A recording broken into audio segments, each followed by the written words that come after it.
يقدم لكم هذا البرنامج برعاية مجمع مدار.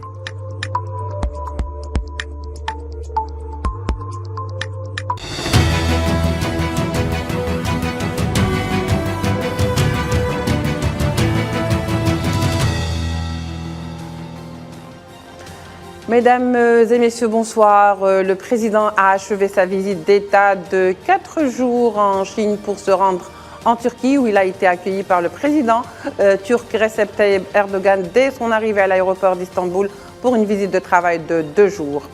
Avant de quitter Pékin, le président a eu l'occasion de s'enquérir de près des dernières technologies de pointe réalisées par le géant chinois dans ce domaine, où il a visité la célèbre et prestigieuse usine Huawei et l'entreprise de construction d'automobiles électriques, autant de ressources dont l'Algérie gagnerait à mettre à son profit et lancer une coopération dans ce domaine projetée vers l'avenir. Le président Tebboune a également accordé un entretien à la chaîne de télévision chinoise CCTV. Retour sur les points forts ce soir avec nous, donc une panoplie d'invités que nous allons retrouver dans un petit instant.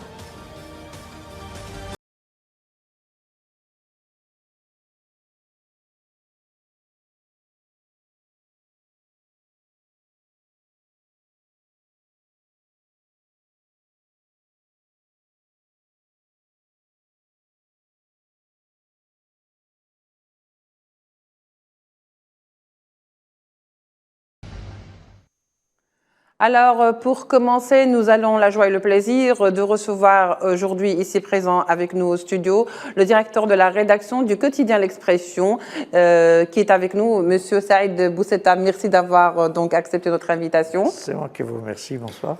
Et bien entendu, à partir de Moscou, Kamel Louage, qui est journaliste à Sputnik Afrique. Monsieur Kamel Louage, bonjour ou bonsoir. Bonjour et merci pour l'invitation. Alors, pour commencer, Saïd Boussetta, le président algérien Abdelmadjid Tebboune vient de clore sa visite en Chine, une visite qui a duré 4 jours, 4 jours riches en rencontres, riches en visites. Et parmi les visites qu'il a eues, donc, la région du Sud, ou cette ville de Shenzhen, qui est connue pour être un petit peu, si vous voulez, la Silicon Valley de la Chine, mais également l'usine donc Huawei et également l'entreprise d'automobiles électriques. Alors on peut dire que autant de visites très intéressantes pour l'Algérie. Si on devait si vous voulez faire un retour sur les points forts, quelles sont les étapes sur lesquelles on pourrait s'arrêter? Enfin, sur les points forts, il y a d'abord une déclaration, celle du président chinois qui a annoncé l'implantation en Algérie d'une grande usine de batteries au lithium. Les batteries au lithium, c'est connu, c'est à la pointe de la technologie et c'est l'avenir de l'industrie automobile. Et Dieu sait que l'industrie automobile est l'une des industries les plus importantes pour le grand public. Ça, c'est cette déclaration. Ensuite, sur la panoplie d'accords et de mémorandums d'entente signés, moi je retiens la création du centre de transfert technologique. C'est une décision majeure, c'est quelque chose d'extraordinairement positif à mon avis, parce que tout simplement, je prendrai quelques minutes parce que ça me passionne vraiment, j'en ai parlé hier par téléphone, parce que vous savez, le président Tebboune, depuis son arrivée à la tête du pays, n'a cessé de revendiquer un transfert de technologie. Il a été en Turquie, il en a parlé. Il a été en Italie, il en a parlé. Il en a parlé partout où il a été. Oui. Et il faut dire que sur ces 3 ans de transfert de technologie, on n'en a pas eu beaucoup. Et on a eu un peu. Les Russes, donc dans la biotech, et encore, on attend que ça se concrétise. On n'a pas eu beaucoup de transferts de technologie. Et même, donc, on peut même aller jusqu'à parler du gazoduc algéro-italien, où il y a 3 tubes, une extension. On est censé donner de l'hydrogène, de l'ammoniac, etc. C'est un complexe assez évolué qui nécessite une technologie donc avancée. Allons-nous avoir ce transfert? Je ne sais pas. Cela dit, ce qui est vraiment important, c'est que les deux pays se sont entendus sur la création de ce centre. Je crois que c'est un autre élément très important. Donc il y a eu la déclaration du président chinois, il y a eu donc les mémorandums d'entente dans celui-là, qui à mon avis est le plus important, parce qu'il engage l'Algérie et la Chine sur des dizaines d'années. C'est pas rien, un transfert de technologie. Et troisièmement, au plan politique et au plan géopolitique, il y a eu bien sûr ce soutien à l'autodétermination du peuple sahraoui au lendemain de la décision donc de l'entité sioniste de reconnaître la prétendue marocanité du Sahara. Donc c'est une visite réussie sur tous les plans et prioritairement sur les plans technologiques. Oui, très bien, Monsieur Saïd Boussetta. Je crois que vous avez à peu près abordé les thèmes sur lesquels nous allons revenir tout au long de cette émission et de notre émission spéciale consacrée justement à cette visite du président Abdelmadjid Tebboune, visite d'État en Chine. Monsieur Kamel Louage, dites-nous alors, justement, comme disait aujourd'hui Monsieur Boussetta, il y a vraiment pas mal de points forts, de points positifs lors de cette visite, et bien sûr l'aspect technologique et l'aspect qui revient le plus, en tous les cas, qui émerge de cette visite. Justement, l'Algérie, aujourd'hui, qui est très bien lancée dans sa démarche d'aller vers un développement certain et de se positionner sur la scène internationale, la technologie pourrait jouer un grand rôle pour sortir le pays de ce qu'on appelle la sphère des pays en voie de développement. Monsieur Kamel? Absolument. Je crois que oui, je vous entends. Je disais que c'est absolument, cette visite, elle a marqué un point sur cette question de travail sur les échanges et sur le développement technologique. Et nous ne pouvons pas trouver mieux que la Chine.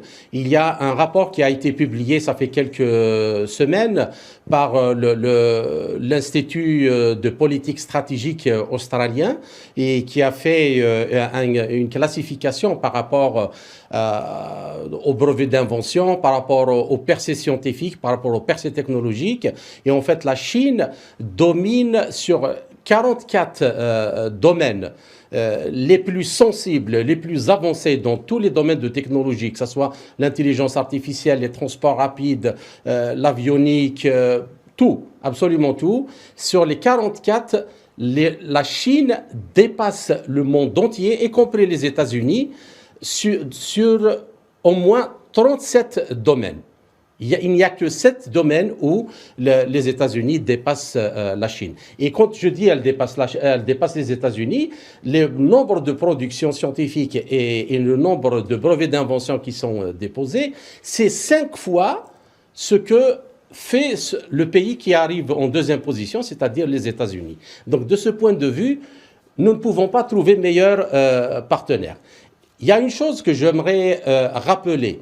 C'est que avec la Chine, nous avons déjà eu un précédent sur la question de transfert de technologie. Je vous rappelle que le réacteur nucléaire que nous avons implanté, que l'Algérie a implanté à Fiain Oussara, le réacteur Salam, il a été construit avec la contribution de la Chine. C'est la Chine qui nous a donné la technologie et il y a eu effectivement un transfert de technologie. Je le sais moi-même, je suis ingénieur dans le domaine avant que je parte vers la presse et je suis passé par ce centre-là. J'ai vu de mes propres yeux tout ce que la Chine a donné comme transfert de technologie à l'Algérie. Donc, l'Algérie et la Chine ont un précédent dans ce travail.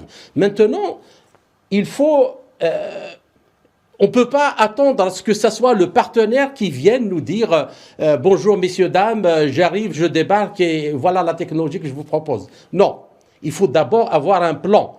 Et il faut que le président, je crois que dans son intervention, dans ses différentes interventions en Chine, notamment la dernière interview qu'il a donnée à CCTV, Il a tracé les grands axes. Maintenant, il appartient à ceux qui vont l'entourer dans cette politique d'établir un plan pratique de développement dans des domaines porteurs, des domaines qui vont exercer un effet de levier sur tout le reste de l'économie.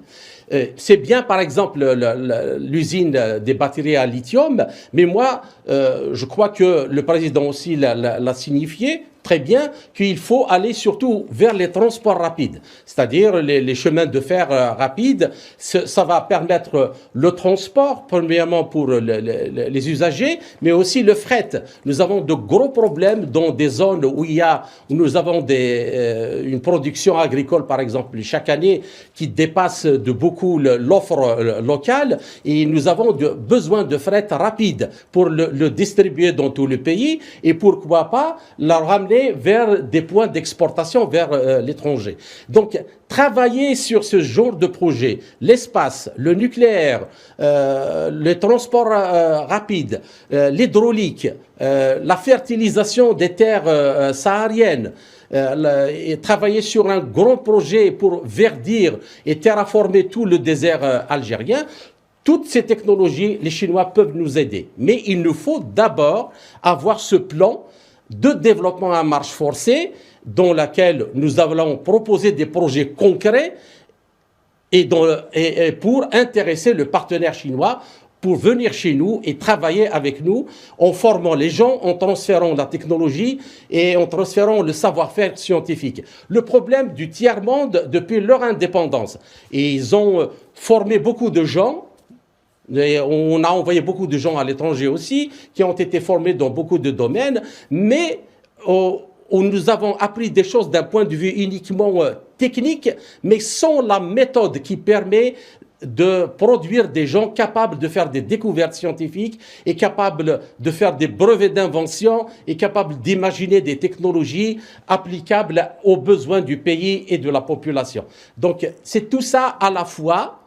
Et nous sommes dans un contexte mondial qui a complètement changé, et c'est une chance pour que nous puissions prendre le train de l'évolution, le train du développement et le train de changement géopolitique qui nous donne beaucoup d'occasions et beaucoup de chances pour travailler dans ce sens et faire en sorte de faire créer une synergie dans laquelle et les partenaires économiques publics, privés, les universités, en particulier les jeunes, il faut faire des programmes de formation qui soient appliqués et nécessaires et facilement intégrables aussi dans les projets qui seront choisis par les pouvoirs publics. C'est tout à fait très intéressant ce que vous dites à partir du moment où effectivement l'Algérie, je me tourne vers vous, Monsieur Mqaddam Lotfi, l'Algérie peut-elle être ce pivot qui justement pourrait jouer pour l'Afrique, l'Algérie pourrait jouer donc ce rôle pivot pour l'Afrique si justement la relation, la coopération entre l'Algérie et la Chine venait, surtout sur le plan de la technologie, à être renforcée et consolidée et même lancée, si vous voulez. Mais bien sûr, j'en suis complètement confiant.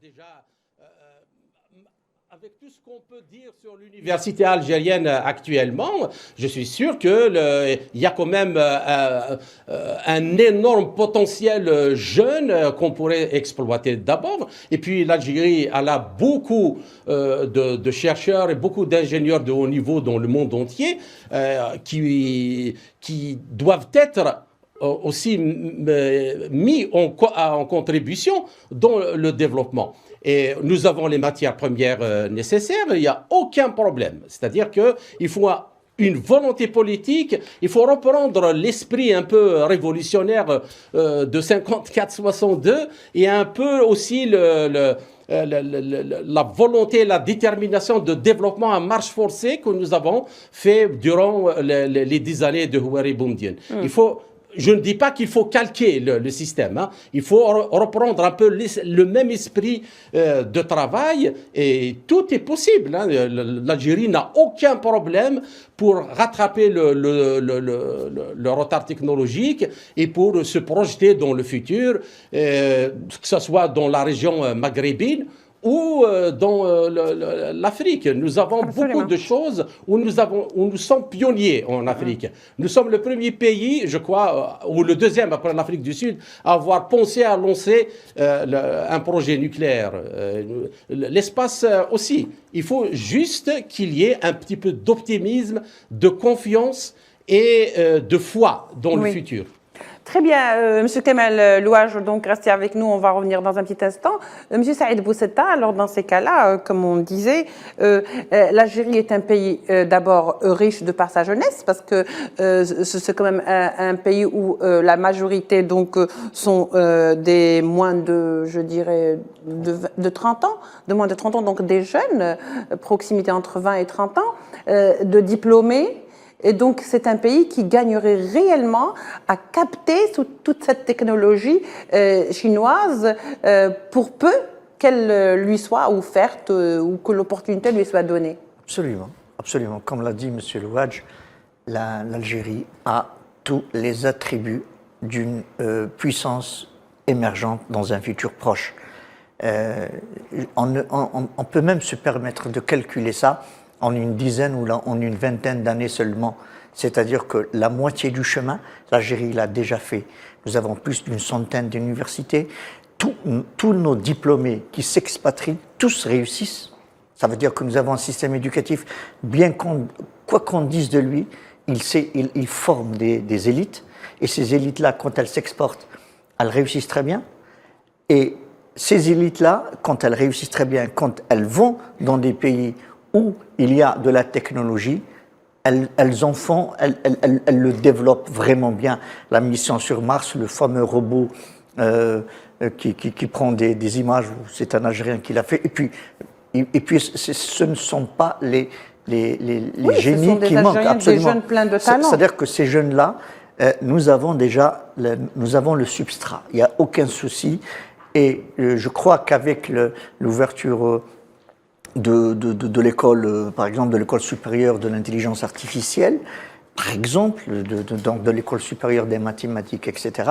Ça sera l'élite de l'élite. Au lieu qu'elle s'exporte, c'est-à-dire qu'elle peut se développer ici et elle peut lancer elle-même ses brevets d'invention, mais encore faut-il qu'on la mette en contact avec un environnement créatif de nouvelles technologies. Et là, les Chinois peuvent éventuellement venir, par exemple dans la batterie au lithium. Bon, moi j'imagine bien dans quelques années, un ingénieur qui va travailler avec l'entreprise chinoise qui va lancer la batterie au lithium, dans 5, 6, 7, 10 ans, il y aura un Algérien qui va développer ça et qu'après il y aura une autre application pour cette batterie, donc elle est faite pour, je ne sais pas, mais en tout cas, c'est très possible. Dans le spatial aussi, c'est très possible. Dans tous les domaines d'activité, dans le nucléaire aussi, dans tous les domaines d'activité, l'Algérie a tous les attributs d'une puissance régionale.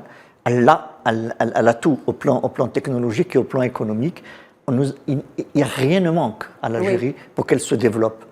Je pense que ce centre-là, donc j'insiste parce que je trouve ça formidable, ce centre-là, permet à l'Algérie de mettre le pied à l'étrier. Seulement, il faut, comme l'a dit M. Louage, il faudrait aussi qu'il y ait un plan algérien qui développe, qui identifie les secteurs où l'on peut éventuellement évoluer. Mais je pense que dans tous les secteurs d'activité, l'Algérien est apte à se lancer dans des technologies nouvelles, dans tous les domaines. Ouais. Oui, très bien. Donc, Monsieur Saïd Boussetta, je me tourne vers Lotfi Moukaddam.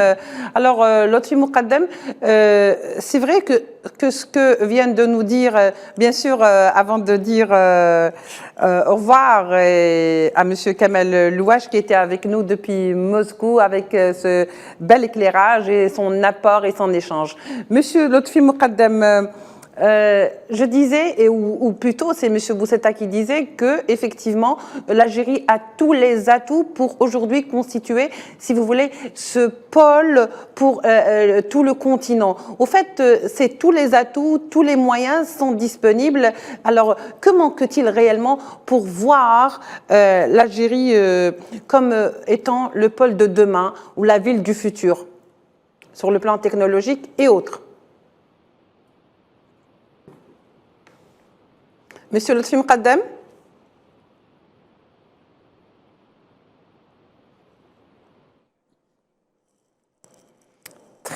Très bien.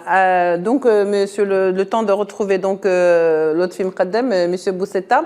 Il n'y a pas que la coopération économique, même si elle est très importante. Il y a également les échanges culturels qui doivent être absolument mûris et nourris pour permettre justement une meilleure connaissance pour les deux pays. Les Algériens peut-être connaissent la Chine, mais connaissent beaucoup plus les produits chinois sur le plan du marché qui ont inondé le marché. Ils connaissent aussi les produits technologiques, mais connaissent très peu sur la culture chinoise. Est-ce que c'est la même chose peut-être pour les Chinois? Est-ce que ce n'est pas le moment opportun, justement, pour donner ce coup de pouce? Ah oui, absolument. Ça fait partie du soft power et du smart power d'une nation que de s'ouvrir et donc sur les autres cultures. Écoutez, je n'ai pas de chiffres, mais je sais qu'il y a de plus en plus d'Algériens qui prennent des cours de chinois. Donc le chinois est une langue qui est de plus en plus appréciée, donc elle suscite un intérêt croissant donc de la jeunesse algérienne. Et il est vrai qu'il y a ce mastodonte, cette culture dominante occidentale, hein, avec son rock, son cinéma, son anglais, son français, etc. Mais je pense qu'il suffirait, parce que l'Algérien est déjà curieux d'origine. Et je dirais aussi que le chinois parce que les Chinois parlent arabe en Algérie. Ça, c'est important. Et je pense que les Chinois, en venant, découvrent l'Algérie. Bon, je ne pense pas qu'il pourrait y avoir un problème culturel ou un affrontement. Au contraire, je ne pense pas parce que les deux cultures sont tolérantes dans le fond. Le chinois est tolérant et l'algérien aussi. Et donc je pense que les films chinois sont en train de s'améliorer vraiment beaucoup. Hein. J'ai vu, moi j'aime un peu le cinéma, mais je découvre un cinéma chinois extraordinairement intéressant. Et puis il y a le cinéma algérien aussi qui est intéressant. La chanson algérienne, elle est très très très très prisée. Elle est prisée en Occident, il n'y a pas de raison pour qu'elle ne le soit pas en Chine. La musique algérienne avance très bien. Le culinaire, l'art. Tout ça, oui, le culinaire aussi. Oui, vestimentaire aussi. Absolument. Je pense qu'il est très apprécié aussi partout. Oui, vestimentaire, je crois que les Occidentaux nous ont bouffé, mais bon, je ne vois pas... Mais cela... Oui, alors M. Boussetta, je veux dire qu'aujourd'hui, peut-être il est temps aujourd'hui de prendre à bras le corps ce côté qu'on a souvent plus ou moins négligé au détriment peut-être d'un partenariat souvent économique, commercial, énergétique. Il est temps aujourd'hui un petit peu de se pencher sur le côté culturel qui est aussi riche et peut-être pourrait ouvrir des portes à l'Algérie sur la scène internationale. Vous avez raison, d'autant plus que si l'on aspire à un monde multipolaire, comme le voudraient l'Algérie et la Chine, il faudrait que dans cette multipolarité, qu'il y ait des cultures qui émergent. Parce que c'est une réalité, maintenant c'est la culture occidentale qui domine tout. Oui. Et la culture chinoise est très riche, mais elle n'est pas visible.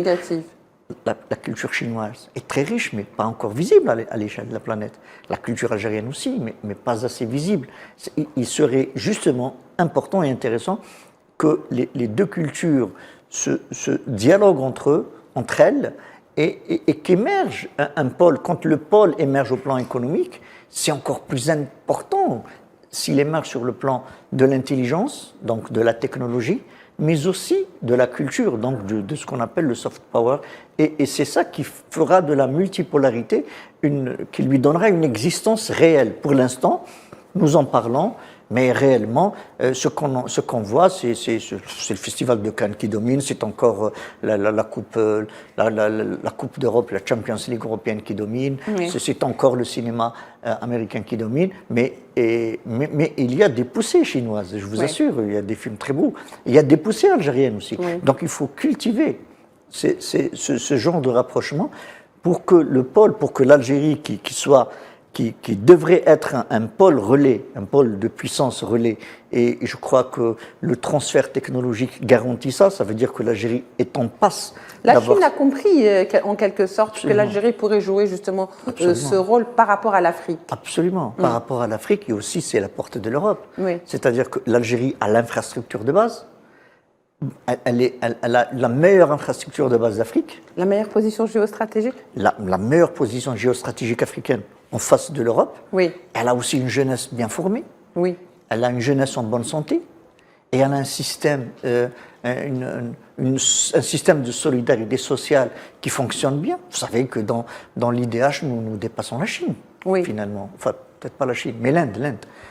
C'est-à-dire que notre indice de développement humain est supérieur à celui de l'Inde, qui elle-même est membre des BRICS et dont on dit qu'elle deviendra deuxième puissance mondiale dans une dizaine d'années ou dans une cinquantaine d'années, je ne sais pas. C'est-à-dire que l'Algérie a tout ce qu'il faut pour la Chine. C'est-à-dire que c'est un échange de bons procédés.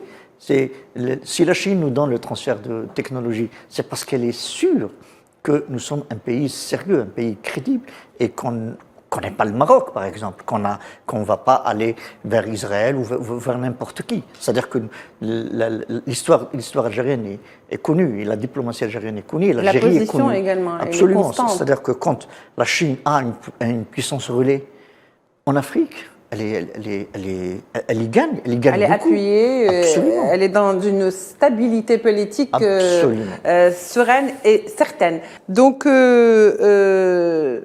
on a notre correspondant,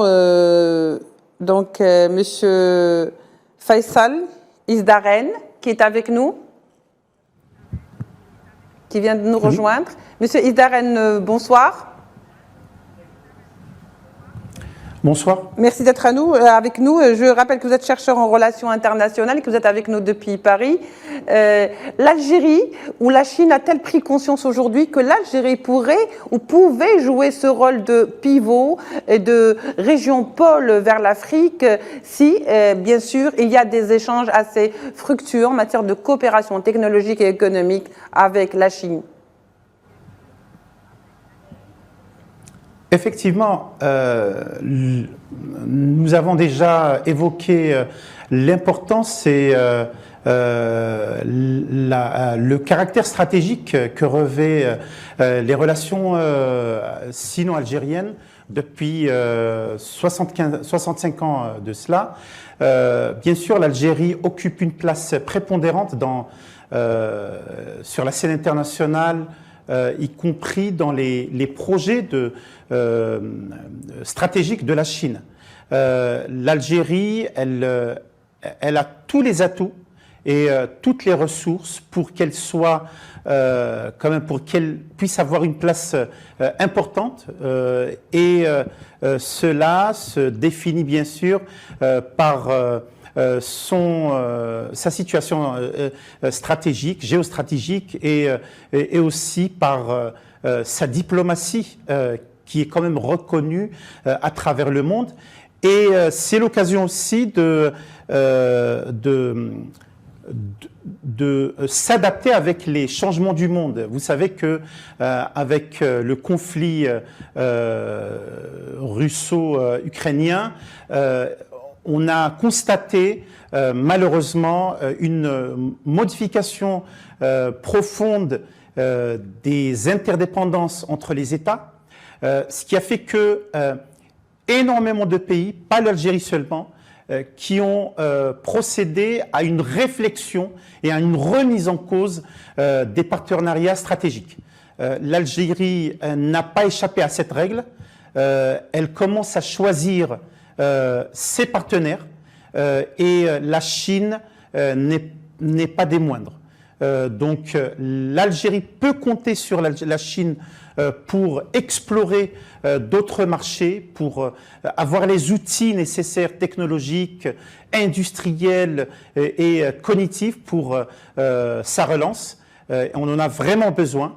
Et aussi la Chine a besoin de l'Algérie pour se frayer un chemin dans toutes les régions de l'Afrique.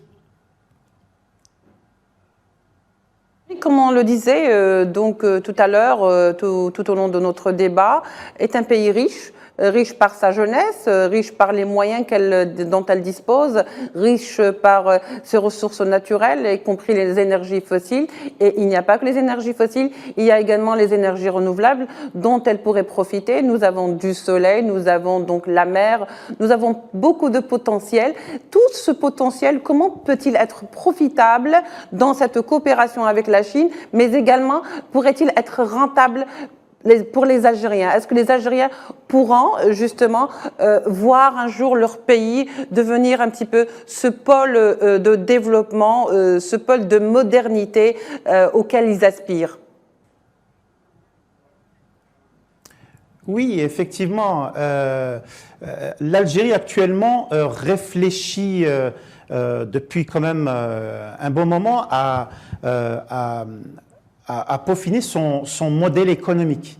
Et par là, il y a quand même la nécessité du parachèvement des infrastructures et des gros projets.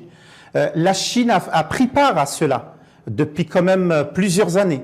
Dans les routes, les hôtels, les barrages hydrauliques, hôtels civils, militaires, transports ferroviaires, terminaux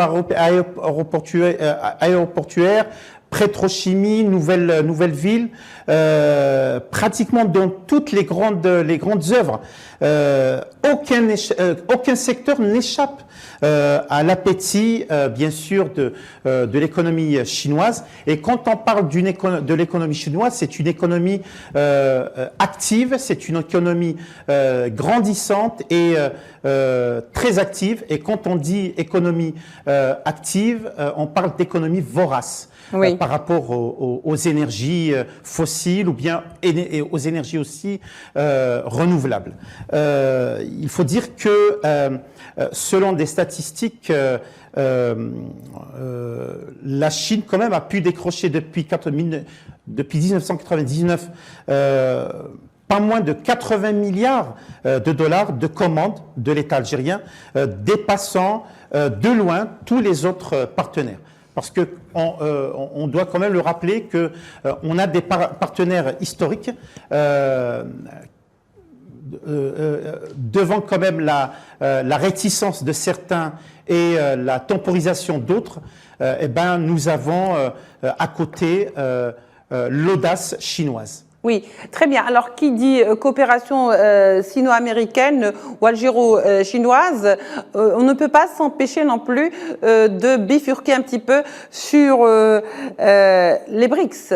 Donc, cette fameuse coopération auquel beaucoup de pays aspirent, et pas seulement les pays en voie de développement.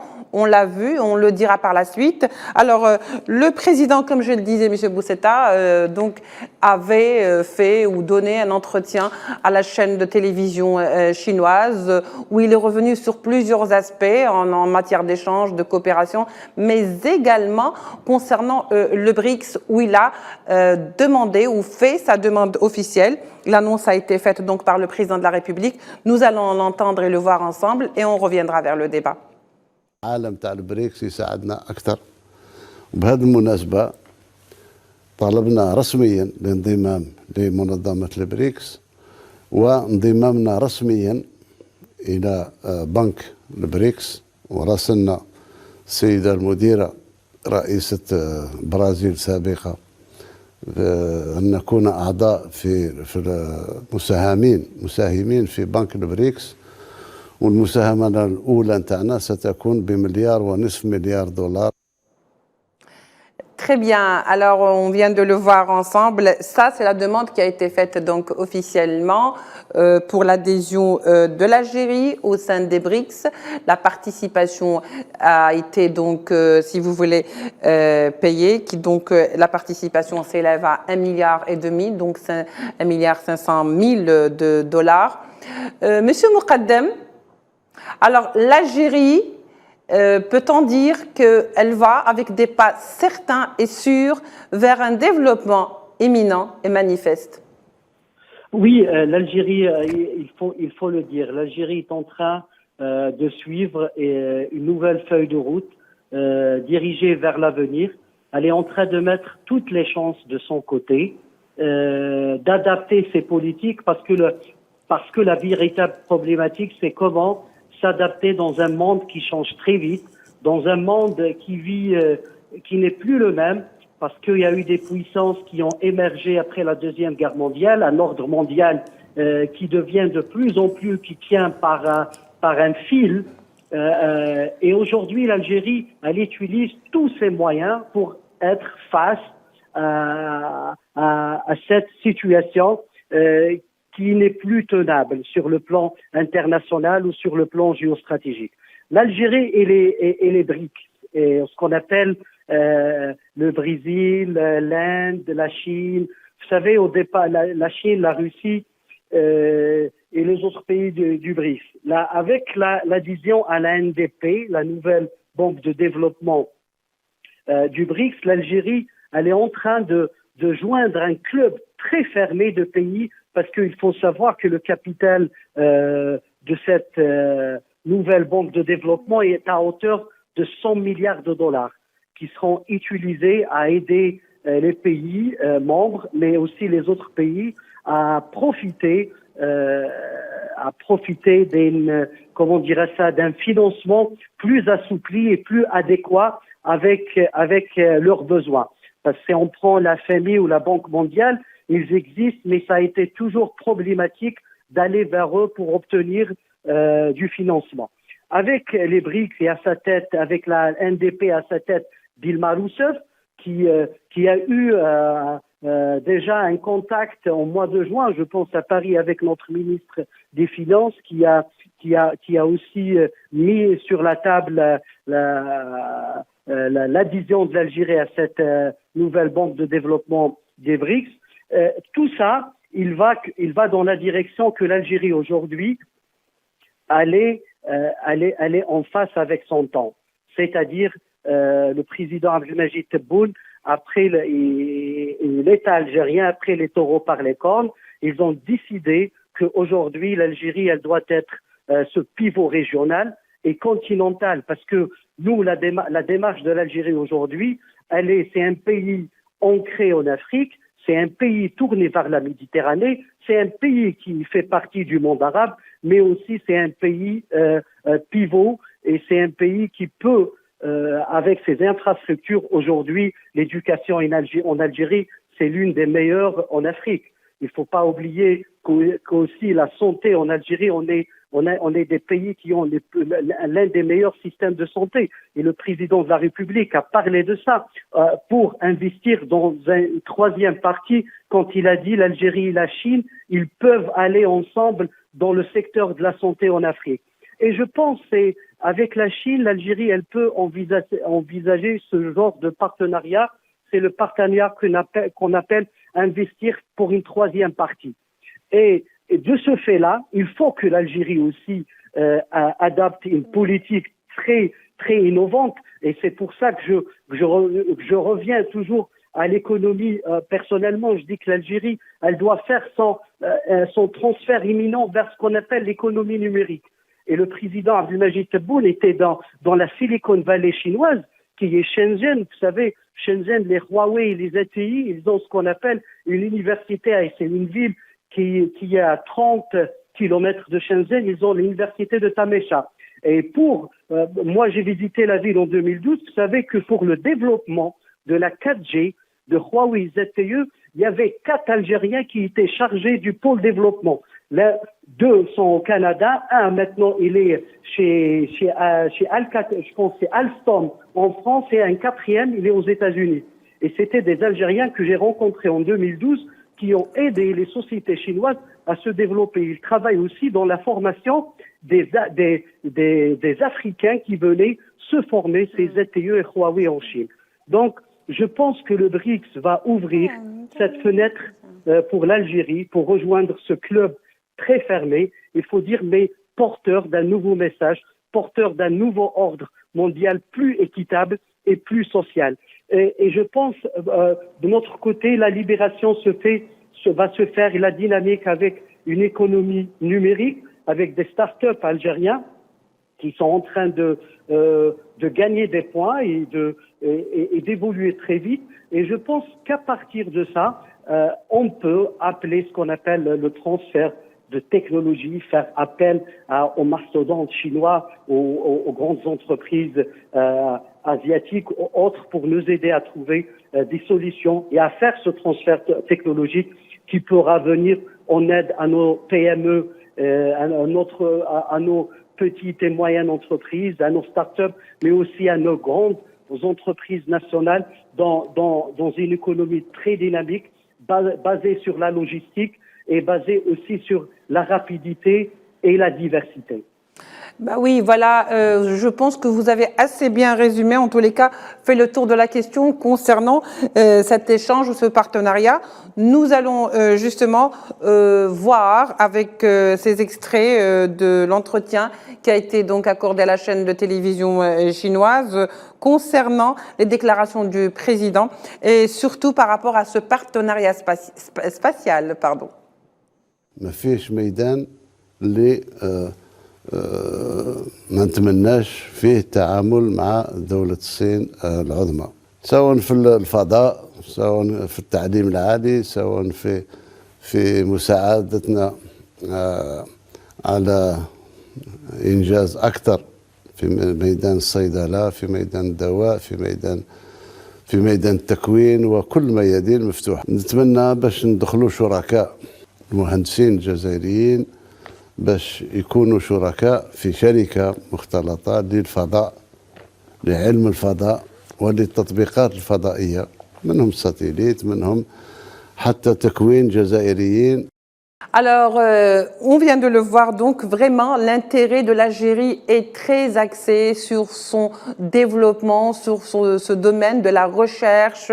Et bien entendu, Monsieur Faisal Isdaren, je crois qu'aujourd'hui, il est un secret pour personne que si l'Algérie a choisi de se rapprocher encore davantage de la Chine, eh bien, si la Chine également a choisi de se rapprocher de l'Algérie, ce n'est pas fortuit. Monsieur Faisal? Oui, alors je reformule ma question, Monsieur Boussetta, je reviens vers vous le temps de retrouver notre ami Faisal Isdaren. C'est que vraiment, le choix a été vraiment une question bien réfléchie que les deux pays ont fait. D'accord. Écoutez, ça c'est mon opinion personnelle. Oui. Et il y a l'ambition. C'est-à-dire que le président de la République, on lui doit ça, c'est une réalité. Oui. L'homme ne met pas de limite dans son ambition, dans l'ambition pour son pays. Vous savez, quand il est arrivé, quand il a commencé à parler d'industrie automobile, il a dit, il faut qu'il y ait des véhicules électriques en Algérie. Je vais vous dire, dans les rédactions, les gens rigolaient un peu. Oui. Comment ça, les voitures électriques en Algérie? Il n'y a rien. Comment? Eh bien non, maintenant nous allons avoir des véhicules électriques. Et dans le spatial, le président de la République dit oui, pourquoi pas un cosmonaute algérien? Il a raison. C'est-à-dire que ce que je retiens dans le discours du président, c'est le no limite. Il ne met pas de limite à l'ambition de l'Algérie. Et cette proposition de créer une société mixte qui s'occuperait de l'industrie spatiale, c'est maintenant, j'espère que les gens n'en rient plus, parce que tout est véritablement possible. Et je vous avoue que moi, personnellement, j'ai discuté avec des responsables chinois. Je leur ai dit, mais comment vous avez fait pour avoir une station spatiale rien que pour vous? Vous savez que l'ISS, il y a 6 ou 7 pays qui tournent autour. Il y a le Japon, la France, l'Angleterre, etc. Oui. Et alors, la Chine, elle a sa propre station spatiale, elle a son propre lanceur et elle a son propre vaisseau. C'est de ça dont l'Algérie a besoin. C'est quelque chose. Alors, si les Chinois l'ont fait, et en 1949, ils venaient à peine de se libérer, d'obtenir leur indépendance. Et s'ils l'ont fait, pourquoi pas nous? Et je crois que c'est cet état d'esprit dont l'Algérien a besoin. Pas seulement l'Algérie, mais l'Algérien doit se dire il n'y a pas de limite à l'ambition de notre pays. Et je crois que le président de la République ce qui est bien dans cette histoire, j'allais dire, dans son premier mandat en tout cas, c'est d'avoir enlevé toutes les limites, tous les horizons sont possibles. Et il est en train de prouver que c'est possible. Et il est en train de prouver que c'est possible. Quand il est arrivé, il a dit, bon écoutez, on va passer à 5 milliards de dollars d'exportation. Les gens ont dit, oh, 5 milliards de dollars. Eh bien oui, on y est. Et ben, on est passé à 10, on va passer à 13. Et c'est ça. Il n'y a pas d'impossible au fait. Absolument. Et je crois que c'est d'abord un état d'esprit. Et je crois que le président a compris quelque part ça. Il a su, j'espère qu'il a su faire passer ça. Maintenant, il y a une administration qui ne suit pas, ça c'est une réalité, et il faudrait la titiller. Le projet de numérisation est aussi une arme contre cette bureaucratie. J'espère que ça va réussir. Voilà. Mais merci beaucoup, Monsieur Boussetta. Alors, il ne nous reste pas beaucoup de temps. Je crois que nous arrivons vers la fin de notre émission. Juste le temps peut-être d'aller vers Monsieur Lotfi Moukadem. Monsieur Lotfi Moukadem, je vous donne le mot de la fin. Si vous deviez dire quelque chose, quels seraient les points forts selon vous de cette visite? Et je finis par par quoi j'ai commencé. Monsieur Moukadem, mais brièvement. Merci. Oui, je pense que cette visite devient une visite charnière dans les relations, dans les relations de l'Algérie et de la Chine dans le futur. La Chine, elle aspire, elle a un programme de regarder vers le futur, ce qu'on appelle la Chine moderne à hauteur de 2050. L'Algérie nouvelle aussi, elle a sa vision d'une Algérie prospère, forte, d'une société civile apaisée, d'une économie performante, d'un pays ouvert et d'un citoyen qui vit dans son Algérie du cœur, d'une Algérie épanouie, mais aussi d'une Algérie ouverte sur le monde.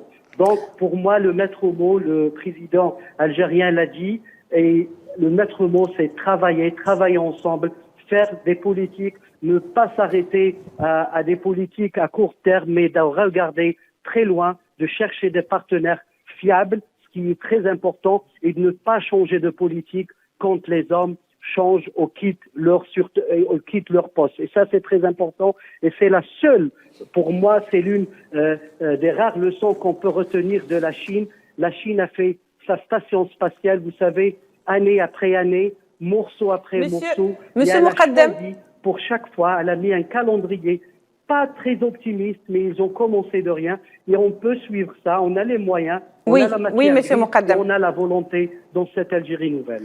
Monsieur Moukadem, alors juste avant de conclure avec vous, même si le temps qui nous est imparti est vraiment terminé, juste avant de conclure, Monsieur Moukadem, vous qui vivez en Chine, comment a été perçue par les médias cette visite du président algérien? En deux mots. Vous savez, c'est l'une des visites les plus suivies sur les réseaux sociaux chinois. Vous savez, les Chinois, ils n'ont pas de Facebook, ils n'ont pas de YouTube, et on doit faire du même, je pense.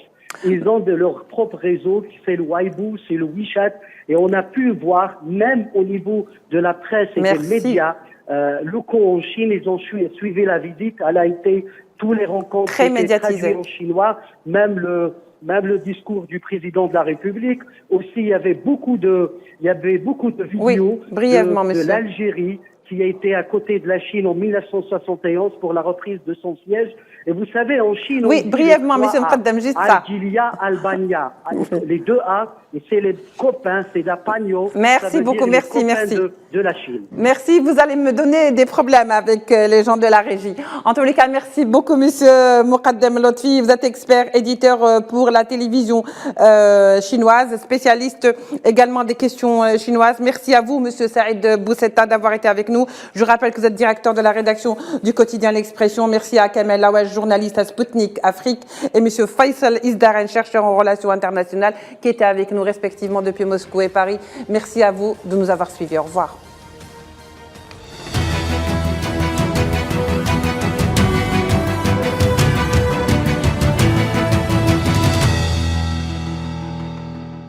قدم برنامج برعاية مجمع مدار.